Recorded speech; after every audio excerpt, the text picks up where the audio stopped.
ಬೂಮ್ರಾಗೆ ಬಸ್ಗೆ ಹೊಡೆಸಿದ 15ರ ಪೋರ. ಏನಿದು ಸೂರ್ಯವಂಶಿ ಮ್ಯಾಜಿಕ್? ಸ್ನೇಹಿತರೆ, ಮಸ್ತ್ ಮಗ ಚಾನಲ್ಗೆ ಸ್ವಾಗತ. ನಾನು ಅಮರ್ ಪ್ರಸಾದ್. ಜಸ್ಪ್ರೀತ್ ಬೂಮ್ರಾ ವಿಶ್ವದ ನಂಬರ್ 1 ಡೆಡ್ಲಿ ಫಾಸ್ಟ್ ಬೌಲರ್. ಇವರ ಬೌಲಿಂಗ್ನಲ್ಲಿ ಬ್ಯಾಟ್ ಟಚ್ ಮಾಡೋಕೆ ಘಟಾನುಘಟಿ ಬ್ಯಾಟ್ಸ್ಮನ್ಗಳನ್ನ ನಡುಕ್ತಾರೆ, ಹೆದರ್ತಾರೆ. ಬೂಮ್ರಾ ಅಂದರೆ ಬೂಮ್ರಾ ಇದಾರ್ರಿ, ಅವರೊಬ್ಬರನ್ನ ಹ್ಯಾಂಡಲ್ ಮಾಡೋದು ಕಷ್ಟ ರೀ ಅವ್ರ ಬೌಲಿಂಗ್ನ ಅಂತ ಹೆದರ್ಕೊತಾರೆ. ಆದರೆ 15 ವರ್ಷದ ಪುಟಾಣಿ ಬೂಮ್ರಾಗೆ ಬರೀ 5 ಬಾಲ್ನಲ್ಲಿ 2 ಭರ್ಜರಿ ಸಿಕ್ಸರ್ ಹೊಡಿತಾನೆ ಅಂತ ಹೇಳಿದ್ರೆ, ಫಸ್ಟ್ ಬಾಲ್ಗೆ ಹೊಡಿತೀನಿ ಬೂಮ್ರಾ ಅಣ್ಣಂಗೆ ಅಂತ ಹೇಳಿಬಿಟ್ಟು ಹೊಡಿತಾನೆ ಅಂತ ಹೇಳಿದ್ರೆ ಏನಂತೀರಿ ನೀವು ಇದಕ್ಕೆ? IPLನ ಹೊಸ ಸೆನ್ಸೇಷನ್, ಕ್ರಿಕೆಟ್ ಜಗತ್ತಿನ ಹೊಸ ಸೆನ್ಸೇಷನ್ ವೈಭವ್ ಸೂರ್ಯವಂಶಿ. ಈ ಹುಡುಗನ ರೆಕಾರ್ಡ್ಗಳು ಎಂಥವರನ್ನ ಕೂಡ ಬೆಚ್ಚಿ ಬೀಳಿಸ್ತಾ ಇದ್ದಾವೆ. ಪಾಕಿಸ್ತಾನದವ್ರು ಹೆದರ್ಕೊಂಡು ಹೋಗ್ಬಿಟ್ಟಿದ್ದಾರೆ. ಈ 15-16 ವರ್ಷಕ್ಕೆ ಇವ್ರು ಏನಾದ್ರು ಇಂಡಿಯಾದವ್ರು ಟೀಮಿಗೆ ಹಾಕೊಂಡು ನಮಗೆ ಹೊಡೆಸ್ಬಿಡ್ತಾರೆ ಇಂಥ ಮಕ್ಕಳ ಕೈಲಿ ಅಂತೇಳಿ. ಪಾಕಿಸ್ತಾನದ ಟಾಪ್ ಕ್ರಿಕೆಟ್ ಕಾಮೆಂಟೇಟರ್ ಮತ್ತು ಆಥರ್ ಆಗಿರೋ, TV ಪರ್ಸ್ನಾಲಿಟಿ ಆಗಿರೋ ನೋಮನ್ ನಿಯಾಜ್ ಅವರಂತೂ ಹೇಳಿಕೆ ಕೊಟ್ಬಿಟ್ಟಿದ್ದಾರೆ, ಈ ಮನುಷ್ಯನ ಆಯ್ತಾ ಕರ್ಕೊಂಡೋಗಿ ಮೆಡಿಕಲ್ ಚೆಕ್ ಮಾಡಬೇಕಿತ್ತು, ಒಳಗಡೆ ಏನಿದೆ ಅಂತೇಳಿ, ಚಿಪ್ಪೇನಾರಿದೆಯಾ ನೋಡಬೇಕು, ಅದು ಹೆಂಗೆ ಅಷ್ಟು ಕರೆಕ್ಟಾಗಿ ಹೊಡೆಯೋಕ್ಕಾಗತ್ತೆ ಅಂತೇಳಿ ದಿಗ್ಭ್ರಮೆ ವ್ಯಕ್ತಪಡಿಸಿದ್ದಾರೆ ಪಾಕಿಸ್ತಾನದವರು. 12ನೇ ವಯಸ್ಸಿಗೆ ರಣಜಿ ಡೆಬ್ಯೂ. ಆಸ್ಟ್ರೇಲಿಯಾ ಅಂಡರ್-19 ವಿರುದ್ಧ ಕೇವಲ 58 ಬಾಲ್ಗಳಲ್ಲಿ ಸೆಂಚುರಿ. IPLನಲ್ಲಂತೂ 35 ಬಾಲ್ನಲ್ಲಿ ಸೆಂಚುರಿ ಸಿಡಿಸಿ 11 ಸಿಕ್ಸರ್ ಚಚ್ಚಿದ್ರು. IPL ಹಿಸ್ಟ್ರಿಲಿ ಅತಿ ವೇಗದ ಸೆಂಚುರಿ ಬಾರಿಸಿದ ಭಾರತೀಯ. ಈಗ ಆರೆಂಜ್ ಕ್ಯಾಪ್ ಹೋಲ್ಡರ್ 15ನೇ ವಯಸ್ಸಿಗೆ ಸ್ವಾಮಿ. IPLಲ್ಲಿ ಅಷ್ಟು ಕಠಿಣ ಟೂರ್ನಿಮೆಂಟ್ ಅದು, ವಿಶ್ವದ ಎಲ್ಲ ಶ್ರೇಷ್ಠ ಆಟಗಾರರಿರೋ ಟೂರ್ನಿಮೆಂಟಲ್ಲಿ. ಆದರೆ ಪ್ರಶ್ನೆ ಅದಲ್ಲ, ಇಷ್ಟು ಚಿಕ್ಕ ವಯಸ್ಸಿಗೆ ಇಂಥ ಒಂದು ಭಯಂಕರ ಶಕ್ತಿ, ಇಂಥ ಒಂದು ಡೇಂಜರಸ್ ಪವರ್ ಹಿಟ್ಟಿಂಗ್ ಎಬಿಲಿಟಿ ಈ ಹುಡುಗನ ಬಾಡಿಯಲ್ಲಿ ಇರೋದು ಎಲ್ಲಿಂದ? ಫಿಸಿಕಲಿ ಎಲ್ಲಿಂದ ತಾಕತ್ತು ಹೆಂಗೆ ಬರೋದು? ಲೆಜೆಂಡ್ಗಳೇ ತಿನ್ಕಾಡಿ ಸಿಕ್ಸ್ ಹೊಡಿತಾರಲ್ಲ ಸ್ವಾಮಿ, ಕಷ್ಟಪಟ್ಟು ಬೌಂಡ್ರಿ ಲೈನಿಗೆ ಹೋಗುತ್ತೆ. ಈಗ ಮುಟ್ಟಿದ್ದೆಲ್ಲ ಹ್ಯೂಜ್ ಸಿಕ್ಸ್ ಹೋಗುತ್ತಲ್ಲ, ಸ್ಟೇಡಿಯಮಲ್ಲಿ 2nd ಫ್ಲೋರ್ 3rd ಫ್ಲೋರ್ಗೆಲ್ಲ ಹೋಗ್ತಿರುತ್ತಲ್ಲ, ಸ್ಟೇಡಿಯಂ ಮೇಲೆಲ್ಲ ಹೋಗ್ತಿರುತ್ತೆ ಒಂದೊಂದ್ಸಲಿ. ಈ ಹುಡುಗ ಹೊಡೆದಿರೋದು ಕಷ್ಟಪಟ್ಟು ಹೊಡೆದಂಗೂ ಕಾಣಲ್ಲ, ಮತ್ತೆ ಸುಮ್ಮನೆ ಹಿಂಗೆ ಅಂದಿರ್ತಾನೆ ಹುಡುಗ. ಎಲ್ಲಿಂದ ಬರ್ತಾ ಇದೆ ಪವರು? ಬ್ಯಾಟಲ್ಲಿ ಏನಾದರೂ ಕೂಡ ಮ್ಯಾಜಿಕ್ ಇದೆಯಾ? ಬರೀ ಟ್ಯಾಲೆಂಟಿಂದ ಎಷ್ಟು ಭಯಂಕರ ಸಿಕ್ಸರ್ ಹೊಡೆಯೋಕ್ಕೆ ಪವರ್ ಬೇಕಲ್ಲ. ಇದರ ಹಿಂದಿರೋ ಸೈನ್ಸ್ ಏನು? ಬನ್ನಿ ಈ ವಿಡಿಯೋದಲ್ಲಿ ವೈಭವ್ ಸೂರ್ಯವಂಶಿ ಆಟದ ಹಿಂದಿರೋ ಬಯೋಮೆಕ್ಯಾನಿಕ್ಸನ್ನು ಕಂಪ್ಲೀಟಾಗಿ ಡಿಕೋಡ್ ಮಾಡ್ತಾ ಹೋಗೋ ಪ್ರಯತ್ನ ಮಾಡೋಣ. ಬ್ಯಾಟಿಂಗ್ ಅನಾಲಿಸಿಸ್ ಶುರು ಮಾಡೋಣ ಬನ್ನಿ. ರೆಕಾರ್ಡ್ಗಳೆಲ್ಲ ಧೂಳ್, IPLಗೆ ಹೊಸ ಬಾಸ್. ಸೂರ್ಯವಂಶಿಯ ಟೆಕ್ನಿಕ್ ಬಗ್ಗೆ ಮಾತಾಡೋಕ್ಕೂ ಮುನ್ನ ಈ ಸೀಸನ್ನಲ್ಲಿ ಇವರು ಸೃಷ್ಟಿ ಮಾಡ್ತಿರೋ ಸುನಾಮಿ ಎಂಥದ್ದು ಅಂತ ಒಂದ್ಸಲ ನೋಡ್ಬಿಡೋಣ. ಸದ್ಯಕ್ಕೆ 9 ಮ್ಯಾಚ್ ಆಡಿರೋ ವೈಭವ್ ಬರೋಬ್ಬರಿ 400 ರನ್ ಚಚ್ಚಿದ್ದಾರೆ. ಟೂರ್ನಿಯ ಅತಿ ಹೆಚ್ಚು ರನ್ ಸ್ಕೋರರ್ ಆಗಿ ಆರೆಂಜ್ ಕ್ಯಾಪ್ ಈಗ 15 ವರ್ಷದ ಹುಡುಗನ ತಲೆಯ ಮೇಲಿದೆ. ಇವರ ಸ್ಟ್ರೈಕ್ ರೇಟ್ ನೋಡಿದ್ರೆ ಎದುರಾಳಿ ಕ್ಯಾಪ್ಟನ್ಗಳಿಗೆ ಬೆವರು ಬರೋದು ಗ್ಯಾರಂಟಿ. ಬರೋಬ್ಬರಿ 238ರ ಸ್ಟ್ರೈಕ್ ರೇಟ್.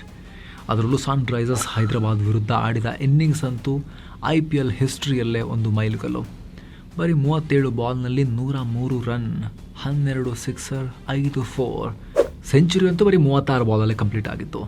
ತಾನು ಫೇಸ್ ಮಾಡಿದ ಮೊದಲ 6 ಬಾಲ್ಗಳಲ್ಲಿ 5 ಸಿಕ್ಸರ್ ಹೊಡೆದಿದ್ರು ಅಂತ ಹೇಳಿದ್ರೆ ಈ ಹುಡುಗನ ಕಾನ್ಫಿಡೆನ್ಸ್ ಲೆವೆಲ್ ಯಾವ ರೇಂಜಿಗಿದೆ ಅಂತ ನೀವೇ ಯೋಚನೆ ಮಾಡಿ. ಇನ್ನು ಮುಂಬೈ ಇಂಡಿಯನ್ಸ್ ವಿರುದ್ಧದ ಮ್ಯಾಚ್ ಅಂತೂ ಇಡೀ ಕ್ರಿಕೆಟ್ ಜಗತ್ತನ್ನು ದಂಗಾಗಿಸಿದೆ. ಜಗತ್ತು ಕಂಡ ಶ್ರೇಷ್ಠ ಬೌಲರ್ ಜಸ್ಪ್ರೀತ್ ಬೂಮ್ರಾಗೆ ಎದುರ ಬದ್ರ ಆಯಿತು ಈ ಪುಟಾಣಿ ಬಾಲಕಂದು. ಬೂಮ್ರಾ ಹಾಕಿದ ಮೊದಲನೇ ಬಾಲ್ಗೆ ಸಿಕ್ಸರ್, ಆಮೇಲೊಂದು ಸಿಂಗಲ್, ಮತ್ತು 4ನೇ ಬಾಲ್ಗೆ ಇನ್ನೊಂದು ಭರ್ಜರಿ ಸಿಕ್ಸರ್. ಒಂದೇ ಓವರ್ನಲ್ಲಿ ಬೂಮ್ರಾಗೆ 2 ಸಿಕ್ಸರ್ ಹೊಡೆಯೋದು ಅಂತ ಹೇಳಿದ್ರೆ ಅದಕ್ಕೆ ದಮ್ ಬೇಕು. ಟ್ರೆಂಟ್ ಬೌಲ್ಟ್, ಹೇಸಲ್ವುಡ್, ಭುವಿ, ಕಮಿನ್ಸ್, ಅರ್ಶ್ದೀಪ್ ಸಿಂಗ್ ಹೀಗೆ ವರ್ಲ್ಡ್ ಕ್ಲಾಸ್ ಬೌಲರ್ಗಳೆಲ್ಲ ಈತನ ಮುಂದೆ ಮಂಕಾಗಿ ಹೋಗಿದ್ದಾರೆ. ಇದು ಬರೀ ವಯಸ್ಸಿನ ಹುಮ್ಮಸ್ಸಲ್ಲ, ಇದು ಎಲೀಟ್ ಲೆವೆಲ್ ಫಿಯರ್ಲೆಸ್ನೆಸ್. ಏನೇ ಟ್ಯಾಲೆಂಟ್ ಇರಲಿ, ತಾಕತ್ತಿರಲಿ, ಶಕ್ತಿ ಇರಲಿ, ಮೈಯಲ್ಲಿ ಏನೇ ಇರಲಿ, ಆ ಧೈರ್ಯ ಬರಬೇಕಲ್ಲ ಇಂಥ ಬೌಲರ್ಗಳು ಬಾಲಿಂಗ್ ಮಾಡೋಕ್ಕೆ ಬಂದಾಗ. ಆ ಫಿಯರ್ಲೆಸ್ನೆಸ್ ಬೇಕಲ್ಲ ಸ್ವಾಮಿ. ಬ್ಯಾಟ್ ಹಿಡಿಯೋದ್ರಲ್ಲೇ ಇದೆ ವೈಭವ್ ಗುಟ್ಟು. ಸ್ನೇಹಿತರೆ, ಕ್ರಿಕೆಟ್ನಲ್ಲಿ ಬ್ಯಾಟ್ ಹಿಡಿಯೋ ರೀತಿ ಅದು ಬರೀ ಸ್ಟೈಲ್ ಅಲ್ಲ, ಇಡೀ ಆಟದ ಕಂಟ್ರೋಲ್ ರೂಮ್ ಇದ್ದ ಹಾಗೆ. ಪವರ್ ಮತ್ತು ಟೈಮಿಂಗ್ನ ಕಂಟ್ರೋಲ್ ಮಾಡುತ್ತೆ ಇದು. ನೀವು ವೈಭವ್ ಬ್ಯಾಟ್ ಹಿಡಿಯೋ ಸ್ಟೈಲ್ನ ಸೂಕ್ಷ್ಮವಾಗಿ ಗಮನಿಸಿ. ಇವರು ಬ್ಯಾಟ್ನ ಹ್ಯಾಂಡಲ್ ತುದಿಯಲ್ಲಿ ಹಿಡಿತಾರೆ. ಇದರಿಂದ ಏನಾಗುತ್ತೆ? ಬ್ಯಾಟ್ನ ಉದ್ದ ಜಾಸ್ತಿ ಆಗುತ್ತೆ. ಉದ್ದ ಜಾಸ್ತಿ ಆದಾಗ ಬ್ಯಾಟ್ ದೊಡ್ಡ ಆರ್ಕ್ನಲ್ಲಿ, ಲಾಂಗರ್ ಆರ್ಕ್ನಲ್ಲಿ ಮೂವ್ ಆಗುತ್ತೆ. ಬ್ಯಾಟ್ ಹೆಚ್ಚು ದೂರ ಟ್ರಾವೆಲ್ ಮಾಡಿದಾಗ ಆಕ್ಸಲರೇಷನ್ ಜಾಸ್ತಿಯಾಗಿ ಬಾಲ್ಗೆ ಸಿಕ್ಕಾಪಟ್ಟೆ ವೇಗದಲ್ಲಿ ಪವರನ್ನು ಟ್ರಾನ್ಸ್ಫರ್ ಮಾಡುತ್ತೆ ಹೊಡೆದಾಗ. ಸಿಂಪಲ್ ಎಕ್ಸಾಂಪಲ್ ಕೊಟ್ಟು ಹೇಳಬೇಕು ಅಂದರೆ, ಒಂದು ಉದ್ದವಾದ ಕೋಲನ್ನು ಬೀಸ್ಕೊಟ್ಟಾಗ ಸಿಗೋ ಪೆಟ್ಟು, ಅಥವಾ ಒಂದು ಉದ್ದವಾದ ಮರದ ಕೊಂಬೆ ತೊಗೊಂಡು ಬೀಸಿದಾಗ ಆಗೋ ಏಟಿದೆಯಲ್ಲ, ಒಂದು ಸಣ್ಣ ಕೋಲಲ್ಲಿ ಇಷ್ಟೇ ಚಿಕ್ಕ ಕೋಲಲ್ಲಿ ಹಿಂಗೆ ಹೊಡೆದ್ರೆ ನಿಮಗೆ ನೋವಾಗುತ್ತಾ? ಅಷ್ಟು ಜೋರಾಗಿ ಹೊಡೆದ್ರು ಕೂಡ ನೋವಾಗುತ್ತಾ? ಇಲ್ಲ ಅಲ್ಲ. ಅದೇ ರೀತಿ ಒಂದು ಟೈಟ್ ಆಗಿರೋ ನಟ್ಟನ್ನು ಬಿಚ್ಚೋಕೆ ನೀವು ಉದ್ದನೆಯ ಸ್ಪ್ಯಾನರ್ ಬಳಸಿದ್ರೆ ಕಮ್ಮಿ ಬಲ ಪ್ರಯೋಗ ಮಾಡಿ ಈಸಿಯಾಗಿ ನಟ್ ಬಿಚ್ಚಬಹುದಲ್ವಾ. ಸೇಮ್ ಲಾಜಿಕ್ ಇಲ್ಲಿ ವರ್ಕ್ ಆಗುತ್ತೆ. ಲೀವರ್ ಲೆಂತ್ ಜಾಸ್ತಿ ಆದಾಗ ಬ್ಯಾಟ್ ಗಾಳಿಯಲ್ಲಿ ದೊಡ್ಡ ಆರ್ಕ್ ಕ್ರಿಯೇಟ್ ಮಾಡುತ್ತೆ. ಆ ಆ್ಯಂಗ್ಯುಲರ್ ಮೊಮೆಂಟಮ್ ಬರಿಗೈ ಶಕ್ತಿಗಿಂತ 3 ಪಟ್ಟು ಹೆಚ್ಚಿನ ಫೋರ್ಸ್ನಲ್ಲಿ ಬಾಲನ್ನು ಹಿಟ್ ಮಾಡುತ್ತೆ. ಆ ಪವರ್ ಬಾಲ್ಗೆ ಟ್ರಾನ್ಸ್ಫರ್ ಆಗುತ್ತೆ. ಬಾಲ್ ರಾಕೆಟ್ ಥರ ಹೊರಗೆ ಚಿಮ್ಮುತ್ತೆ ಬೌಂಡ್ರಿಯಿಂದ ಆಚೆಗೆ. MS ಧೋನಿ, ಅಭಿಷೇಕ್ ಶರ್ಮಾ, ಶಿವಮ್ ದುಬೆ ಇವರೆಲ್ಲ ಲಾಂಗ್ ಸಿಕ್ಸರ್ ಹೊಡೆಯೋಕೆ ಬಳಸೋದು ಇದೇ ಟಾಪ್ ಹ್ಯಾಂಡ್ ಗ್ರಿಪ್ನ ಟೆಕ್ನಿಕನ್ನೇ. ಎಲ್ರಿಗೂ ಗೊತ್ತಿದ್ದ ಈ ವಿದ್ಯೆಯನ್ನು ಈ ಪುಟ್ಟ ಹುಡುಗ ವೈಭವ್ ಚಿಕ್ಕ ವಯಸ್ಸಿಗೆ ಅದನ್ನು ಕಂಪ್ಲೀಟಾಗಿ ಕರಗತ ಮಾಡ್ಕೊಂಡ್ಬಿಟ್ಟಿದ್ದಾರೆ ಅಷ್ಟೇ. ವೈಭವ್ ಸ್ಟ್ಯಾನ್ಸ್ ಇದು ಸ್ಲೈಟ್ಲಿ ಓಪನ್ ಆಗಿರುತ್ತೆ. ಬ್ಯಾಕ್ ಫುಟ್ ಕ್ರೀಸ್ಗೆ ಸ್ಟ್ರೈಟ್ ಆಗಿ ಅಂದರೆ ಪರ್ಪೆಂಡಿಕ್ಯುಲರ್ ಆಗಿದ್ರೆ ಫ್ರಂಟ್ ಫುಟ್ ಎಕ್ಸ್ಟ್ರಾ ಕವರ್ ಕಡೆಗೆ ಪಾಯಿಂಟ್ ಮಾಡ್ತಿರುತ್ತೆ. ಇದರಿಂದ ಆಟಗಾರರಿಗೆ ಕರೆಕ್ಟ್ ಬ್ಯಾಲೆನ್ಸ್ ಸಿಗುತ್ತೆ. ಅಷ್ಟೇ ಅಲ್ಲ, ಲೆಗ್ ಸೈಡ್ ಮತ್ತು ಆಫ್ ಸೈಡ್ ಎರಡೂ ಕಡೆ ಸುಲಭವಾಗಿ ಶಾಟ್ ಆಡೋಕೆ ಈ ಸ್ಟ್ಯಾನ್ಸ್ ಹೆಲ್ಪ್ ಮಾಡುತ್ತೆ. Muscle relax magic. 145 km/h ಬಾಲ್ಗೂ ಡೋಂಟ್ ಕೇರ್. ಬರೀ ಬ್ಯಾಟ್ ಹಿಡಿಯೋಕೆ ಗೊತ್ತಿದ್ರೂ ಸಾಕಾಗಲ್ಲ. 145 km ವೇಗದಲ್ಲಿ ನುಗ್ಗಿ ಬರೋ ಬಾಲ್ನ ಫೇಸ್ ಮಾಡೋಕೆ ರಿಫ್ಲೆಕ್ಸ್ ಬೇಕು. ಅಷ್ಟು ಸ್ಪೀಡಲ್ಲಿ ಬಾಲರ್ ಕೈಯಿಂದ ರಿಲೀಸ್ ಆಗೋ ಬಾಲ್ ಇದೆಯಲ್ಲ, ಬೂಮ್ರಾ ಥರದವರೆಲ್ಲ ಹಾಕೋ ಬಾಲ್ ಇದೆಯಲ್ಲ, ಬ್ಯಾಟ್ಸ್ಮನ್ ತಲುಪೋಕೆ ತಗೊಳ್ಳೋ ಟೈಮ್ ಕೇವಲ 0.6 ಸೆಕೆಂಡ್ಸ್. 1 ಸೆಕೆಂಡ್ ಕೂಡ ಇರೋದಿಲ್ಲ.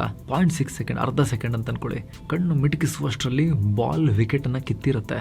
ಆದ್ರೆ ವೈಭವ್ ಇದನ್ನ ಹೇಗೆ ಮ್ಯಾನೇಜ್ ಮಾಡ್ತಾರೆ ಗೊತ್ತಾ? ಇಲ್ಲಿ ಅವರ ಇನ್ನೊಂದು ಸೀಕ್ರೆಟ್ ಸ್ಕಿಲ್ ಇದೆ. ಅದೇ ಮಸಲ್ ರಿಲ್ಯಾಕ್ಸೇಷನ್. ಟ್ರಿಗರ್ ಮೂಮೆಂಟ್ ಟೈಮ್ನಲ್ಲಿ, ಅಂದರೆ ಬಾಲರ್ ಬಾಲ್ ಹಾಕೋಕೆ ಓಡಿ ಬರುವಾಗ ಬ್ಯಾಟರ್ ಒಂದು ಸಣ್ಣ ಮೂಮೆಂಟ್ ಮಾಡ್ತಾರಲ್ವಾ, ಆ ಟೈಮ್ನಲ್ಲಿ ಇವರ ಕೈಯ ಮಸಲ್ಸ್ ಫುಲ್ ರಿಲ್ಯಾಕ್ಸ್ ಆಗಿರ್ತವೆ.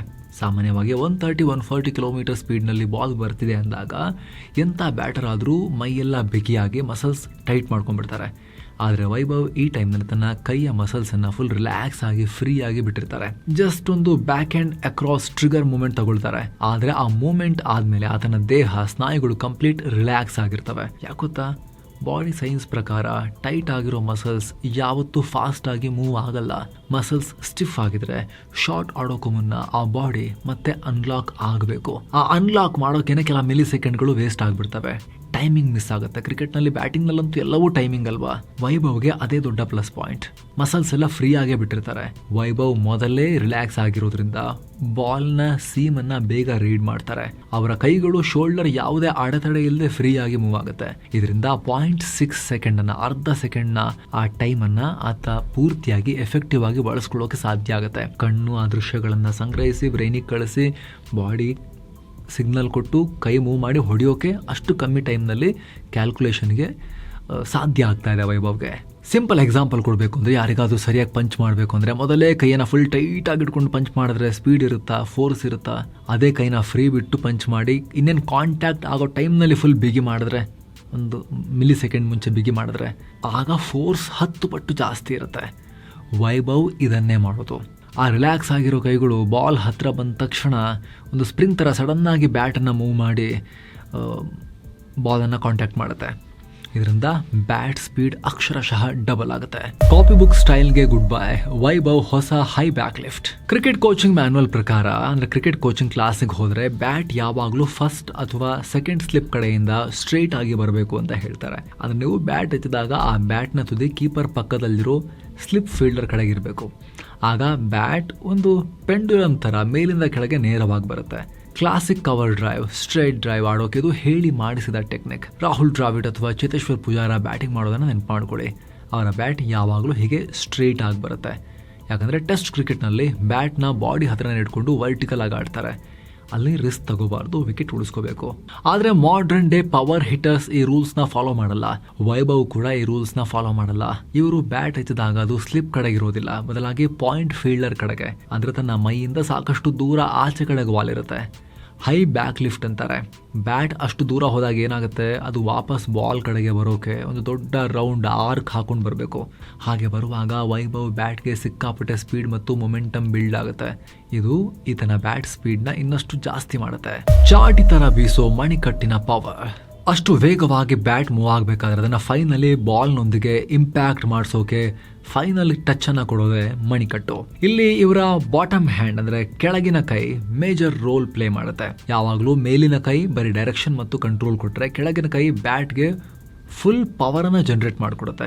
ನೀವು ಬ್ಯಾಟ್ ಹೇಗೆ ಹಿಡ್ಕೊಂಡು ನಿಂತ್ರೆ ಅಪ್ಪರ್ ಹ್ಯಾಂಡ್, ಇದು ಬಾಟಮ್ ಹ್ಯಾಂಡ್ ಅಲ್ವಾ ಕೆಳಗಡೆ ಇರೋದು, ಇದು ಡೈರೆಕ್ಷನ್ಗೆ. ಪವರ್ನ ಟ್ರಾನ್ಸ್ಫರ್ ಮಾಡೋದು ಕೆಳಗಿರೋ ಕೈ ಅಲ್ವಾ. ಬ್ಯಾಟ್ನ ಹಿಂಭಾಗ ಬೌಲರ್ ಕಡೆಗೆ ಪಾಯಿಂಟ್ ಆಗೋ ರೇಂಜ್ಗೆ ಮೇಲಕ್ಕೆ ಹೋಗಿರುತ್ತೆ. High back lift. ಕೆಳಗೆ ಬರುವಾಗ ಡೌನ್ ಸ್ವಿಂಗ್ನಲ್ಲಿ ತನ್ನ ಮಣಿಕಟ್ಟನ್ನು ವಿಪ್ ಮಾಡ್ತಾರೆ. ಅಂದರೆ ಚಾಟಿ ಏಟಿನ ಥರ ಕಟಕ್ ಅಂತ ಬೀಸ್ತಾರೆ. ಇದನ್ನು ಅರ್ಥ ಮಾಡ್ಕೋಬೇಕು ಅಂದರೆ ಬಾಣ ಬಿಡೋಕೆ ಬಿಲ್ಲನ್ನು ಹಿಂದಕ್ಕೆ ಎಳೆದು ಒಮ್ಮೆಗೆ ಬಿಡ್ತಾರಲ್ಲ, ಅದನ್ನು ಇಮ್ಯಾಜಿನ್ ಮಾಡ್ಕೊಳ್ಳಿ.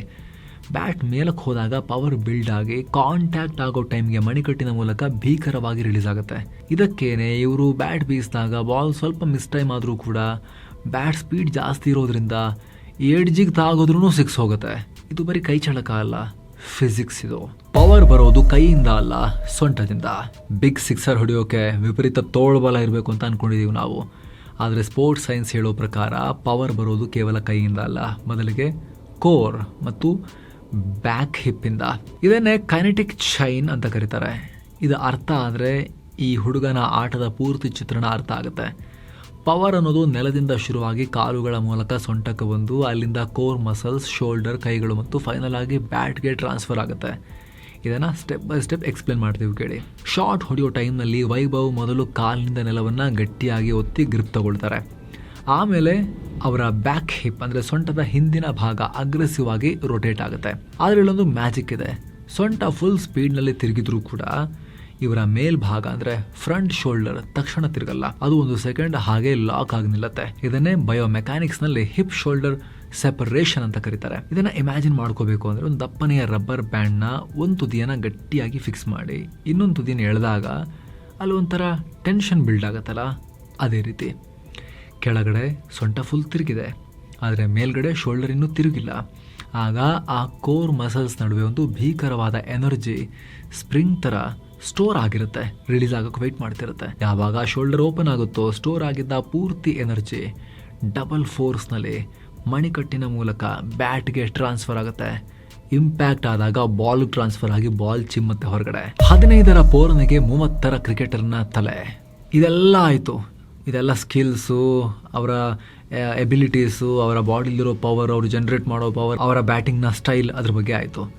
ಇಷ್ಟಿದ್ ಕೂಡ ಸಾಕಾಗಲ್ಲ. ಆ ಸ್ಕಿಲ್ಸ್ನ, ಸಾಮರ್ಥ್ಯವನ್ನು ಎಲ್ಲಿ ಯಾವಾಗ ಹೇಗೆ ಬಳಸಬೇಕು ಅನ್ನೋ ಐಡಿಯಾಸ್ ಇರಬೇಕು ಬ್ರೈನಲ್ಲಿ. ಇದನ್ನು ಕ್ರಿಕೆಟ್ ಭಾಷೆಯಲ್ಲಿ ಶಾರ್ಟ್ ಸೆಲೆಕ್ಷನ್ ಅಂತ ಕರೀತಾರೆ. ಬೇಸ್ ಬಾಲ್ನಲ್ಲಿ ಇದನ್ನು ಪ್ಲೇಟ್ ಡಿಸಿಪ್ಲಿನ್ ಅಂತ ಕರೀತಾರೆ. ಯಾವ ಬಾಲ್ಗೆ ಹೊಡಿಬೇಕು, ಯಾವ ಬಾಲ್ ಬಿಡಬೇಕು ಅನ್ನೋ ಕ್ಲಾರಿಟಿ. ಸಾಮಾನ್ಯವಾಗಿ 30 ವರ್ಷದ ಎಕ್ಸ್ಪೀರಿಯನ್ಸ್ ಇರೋ ಆಟಗಾರರಿಗೆ ಬರೋ ಮೆಚುರಿಟಿ ಈ 15 ವರ್ಷದ ಬಾಲಕನಿಗೆ ಆಲ್ರೆಡಿ ಇದೆ. ಕಣ್ಣು ಮುಚ್ಕೊಂಡು ಸಿಕ್ಕ ಬಾಲ್ಗೆಲ್ಲ ಬ್ಯಾಟ್ ಬೀಸಲ್ಲ. ಬಾಲ್ ತನ್ನ ಹಿಟ್ಟಿಂಗ್ ಆರ್ಕ್ನಲ್ಲಿ ಇದ್ದರೆ ಮಾತ್ರ ಅಟ್ಯಾಕ್ ಮಾಡೋದು. ಬೌಲರ್ ಹಾರ್ಡ್ ಲೆಂತ್ ಹಾಕಿದ್ರೆ ಅಥವಾ ಆಚೆ ಹಾಕಿದ್ರೆ ತನ್ನ ಸ್ವಿಂಗ್ನ ಕಂಟ್ರೋಲ್ ಮಾಡಿ ಡಿಫೆಂಡ್ ಮಾಡ್ತಾರೆ ಇವರು. ಜೊತೆ ಸ್ವಲ್ಪ ಡೌಟ್ ಇತ್ತು ಅಂದರೆ ಬಾಲ್ ಹಾಕಿದ ತಕ್ಷಣ ಕಮಿಟ್ ಆಗಲ್ಲ ಹೊಡೆಯೋಕ್ಕೆ. ಕೆಲವೊಂದ್ಸಲಿ ಲಾಸ್ಟ್ ಮೂಮೆಂಟ್ ತನಕ ಕಾದು ಲೇಟ್ ಶಾಟ್ ಕೂಡ ಆಡಿರೋದಿದೆ. ಇನ್ನು ಕೆಲವೊಂದ್ಸಲ ಶಾಟ್ ಹೊಡಿಬೇಕಂತ ಕಮಿಟ್ ಆಗಿದೆ, ಹೊಡೆಯೋಣ ಅಂತ ಹೊರಟಾಗಿದೆ, ಲಾಸ್ಟ್ ಮೂಮೆಂಟ್ನಲ್ಲಿ ಇಲ್ಲ, ಈ ಬಾಲ್ ಸ್ವಲ್ಪ ಒಳ್ಳೆ ಬಾಲ್ ಅಂತ ಹೇಳಿ ತಡೆದು ಅಲ್ಲಿಗೆ ನಿಲ್ಲಿಸಿರೋ ಕೆಪಾಸಿಟಿ, ಅದನ್ನು ಪ್ರೂವ್ ಮಾಡಿರೋ ಕೆಪಾಸಿಟಿ ಕೂಡ ನಾವು ನೋಡಿದ್ದೀವಿ. ಇದೇ ಕಾರಣಕ್ಕೆ ಟೀಮ್ ಇಂಡಿಯಾದ ಪ್ಲೇಯರ್ ಧ್ರುವ್ ಜುರೇಲ್ ಹೇಳಿದ್ರು, ಕ್ರಿಕೆಟ್ ಅನ್ನೋದು ಅಷ್ಟು ಈಸಿ ಇಲ್ಲ, ತುಂಬ ಕಷ್ಟದ ಆಟ. ಈ ಹುಡುಗ ಆಡ್ತಿರೋದು ನೋಡ್ರೆ ನಿಮಗೆ ಅನ್ಸ್ಬೋದಲ್ಲ ಭಾಳ ಸುಲಭ ಅಂತೇಳಿ. ಅಷ್ಟು ಸುಲಭ ಇಲ್ಲ, ಇವನು ಆಡ್ತಿದ್ದಾನೆ ಅಷ್ಟೇ ಅಂತ ಹೇಳಿದರು ಅವರು. ವಿಕ್ರಮ್ ರಾಥೋಡ್ ಅವರು ಕೂಡ ಇವನೊಬ್ಬ ವೆರಿ ಸ್ಪೆಷಲ್ ಪ್ಲೇಯರ್ ಅಂತ ಸರ್ಟಿಫಿಕೇಟ್ ಕೊಟ್ಟಿದ್ದಾರೆ. ಬರೀ ಟ್ಯಾಲೆಂಟ್ ಅಷ್ಟೇ ಅಲ್ಲ, ಶತಮಾನದ ವಿಸ್ಮಯ. ಸ್ನೇಹಿತರೆ, ಚೆಸ್ ಥರನೋ ಅಥವಾ ಟೆನ್ನಿಸ್ ಥರನೋ ಒಬ್ಬ ಆಟಗಾರ ಆಡೋ ಯಾವುದೇ ಆಟ ಆಗಿದ್ರೂ ಕೂಡ, ಸ್ವಿಮ್ಮಿಂಗು ಗೋಲ್ಡ್ ಮೆಡಲ್ ತರ್ಬೋದು ಅಂತ ಆಗಿದ್ರೆ ವೈಭವ್ ಸೂರ್ಯವಂಶಿ ಫುಲ್ ಕುತ್ತಿಗೆ ತುಂಬ ಹಾಕೊಂಬರ್ತಿದ್ರೇನೋ ಮೆಡಲನ್ನು.